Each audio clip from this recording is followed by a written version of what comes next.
লক্ষ্মীপুর প্রাণগতির চরম ইউনিয়নের সরাবদল ইউনিয়নে আজকে অবৈধ ইটভাটার বিরুদ্ধে অভিযান চলছে। আমি এখানে যে ইটভাটা দাঁড়িয়ে আছি, এটা হলো SMB ইটভাটা। এর আগে AMB ইটভাটা অভিযান পরিচালনা করছে। আপনারা ইতিমধ্যে জানান যে হাইকোর্টের একটি রায়ের পরিপ্রেক্ষিতে এই ইটভাটাগুলোর অভিযান শুরু হয়েছে। এই লক্ষ্মীপুরে 51টি ইটভাটা, তার মধ্যে 2টি ইটভাটার অনুমোদন আছে, আর বাকিগুলো সম্পূর্ণ অবৈধ। সাউথ টাউনে হোক আপনার স্বপ্নের আবাসন, শতভাগ রেডি প্লট, সাথে সাথেই সাফকাবলা রেজিস্ট্রি। এখানকার প্রশাসন আমাদেরকে জানিয়েছে যে যতগুলো অবৈধ ইটভাটা আছে প্রত্যেকটা ইটভাটায় তারা অভিযান চালিয়ে ইটভাটাগুলো গুড়িয়ে দিবে। আমি যদি আপনাদেরকে দেখাই, এখানে অভিযানে পুলিশ, র্যাব, BGB এবং ফায়ার সার্ভিস, পরিবেশ অধিদপ্তর, স্থানীয় ইউনো এবং পরিবেশ অধিদপ্তরের চট্টগ্রাম বিভাগের পরিচালক, পরিবেশ অধিদপ্তর, ঢাকার নির্বাহী ম্যাজিস্ট্রেট সহ সকল যৌথভাবে অভিযানটা পরিচালনা হচ্ছে। তারা আমাদেরকে জানিয়েছেন যে এভাবে 6 দিন এই অভিযান চলবে।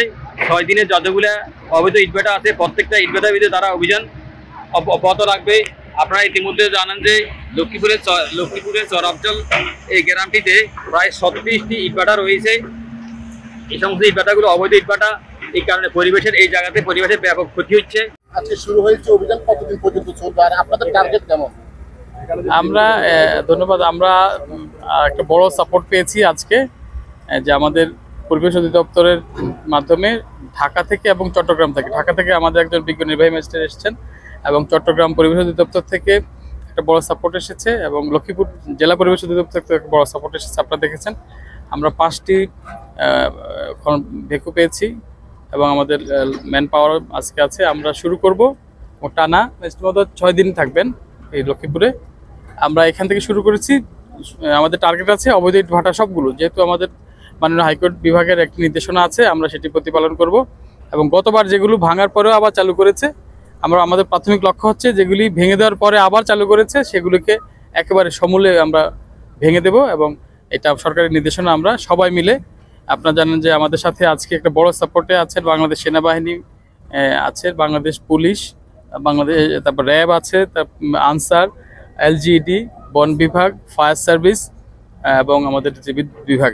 আমরা সমন্বিতভাবে সবাই মিলে আজকে এই একটা সমন্বিত উদ্যোগের মাধ্যমে এগুলোকে স্থায়ীভাবে যেন এগুলি আর কার্যকর না থাকে সেই কার্যক্রমগুলি আমরা নেব। আমরা এর জন্য আমাদের সাথে যারা আসছেন সবাইকে ধন্যবাদ জানাই। যে আমি চট্টগ্রাম বিভাগ মধ্যে আমাদের লক্ষ্মীপুর যেটা জেলা আছে, লক্ষ্মীপুর জেলা কিন্তু এখনো ড্রাম চিমনির অবৈধ ইটভাটা, যেগুলো আমাদের 2001 সাল থেকে এগুলো নিষিদ্ধ ঘোষণা করা হয়েছিল। কারণ যে এইসব ড্রাম চিমনি ইটভাটা প্রতি বছর তৈরি করতেছে এখানে লক্ষ্মীপুর জেলায়। এই জন্য আমরা প্রায় সময় চেষ্টা করছি এগুলো বন্ধ করার জন্য। তবে বিভিন্ন সময় বিভিন্নভাবে অভিযান করা হইলেও এগুলো সম্পূর্ণ বন্ধ হয়নি। এবার আমরা এখানে লক্ষ্মীপুরে যত ড্রাম চিমনি ইটভাটা সহ যত অবৈধ ইটভাটা থাকবে আমরা সবগুলো কার্যক্রম বন্ধ করব। শুধু বন্ধ করব না, যদি কেউ আবার পরিচালনা করার আবার চেষ্টা করে তাদের তো আবার অভিযান চলবে এবং সাথে সাথে তার বিরুদ্ধে আমরা নিয়মিত কোর্টও মামলা করব। কারণ কি, এখানে আমরা প্রত্যেক বছর এখানে অভিযান করব, সরকারি অর্থ অপচয় করবো তা হতে পারে না। আমরা এই বছর দেখবো যে ভবিষ্যতে কে চালাইতে পারবো।